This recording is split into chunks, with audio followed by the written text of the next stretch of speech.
देखते हैं quadratic equation part 2।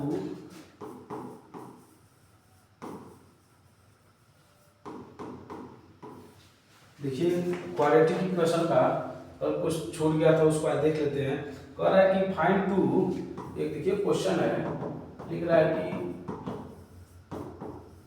Find to consecutive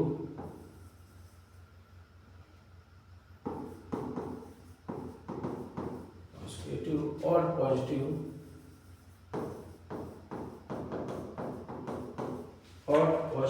integers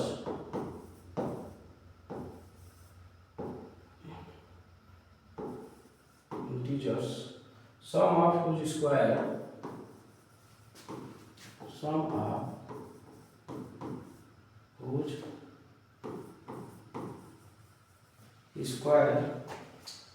is 290। पर देखिए एक सवाल है, पर है कि दो ऐसे धन पूर्णांक बताइए जिनके वर्गों का योग 290 है। यह द्विघात समीकरण का एक सवाल है। द्विघात समीकरण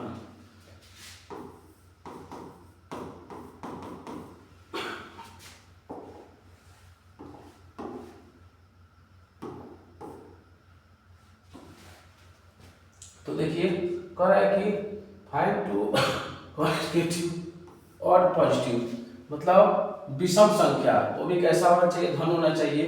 तो माना एक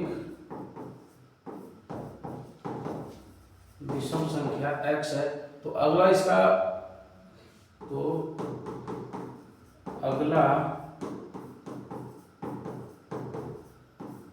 विषम संख्या क्या होगा, x plus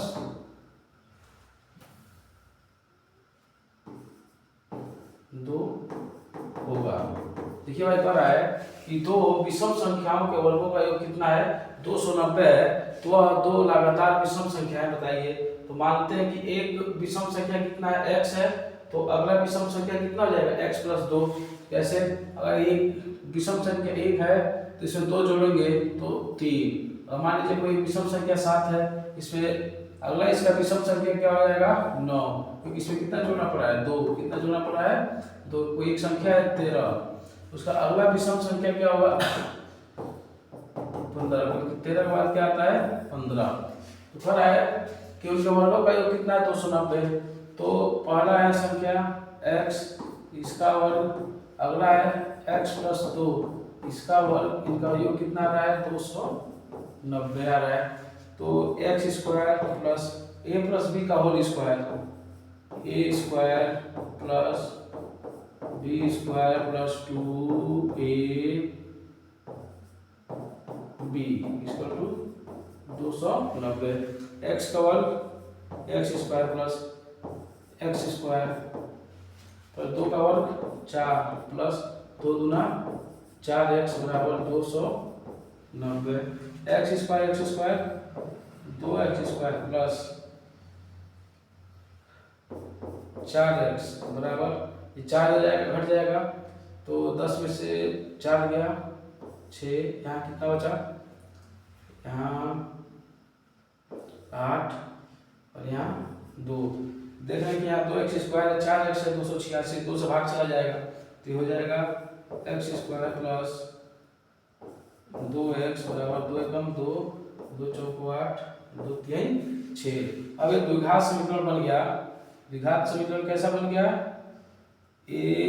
ax square plus bx plus c equal to 0 में। देखिए ये जैसे क्या समीकरण है, ये x square plus 2x minus 143 बराबर 0। यहाँ a का मान है 1, b का मान है 2, c का मान है माइनस 143।